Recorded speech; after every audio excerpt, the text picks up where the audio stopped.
Hello বন্ধুরা, দেখো আমার ছাদে কচুরি দিচ্ছিলাম। এই কচুরির সাথে এই দেখো চ্যাং মাছ, এই ছোট ছোট চ্যাং মাছ ছিল। দেখো যে কত বড় বড় হয়ে গেছে।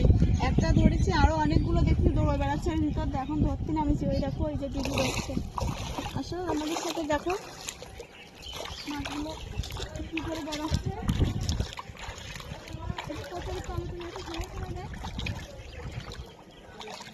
আমি ভীষণ ভয় পাই, ও ভালো ধরতে পারে। এটাও ও ধরেছে। এই দেখো এই যে একটা একটা একটা একটা এই দেখো, ওই দেখো ওই কচুরির ভিতর মাছ চলে এসছে। দেখো ছাদে কচুরি দেওয়ার পরে এই একটা দেখ, এই যে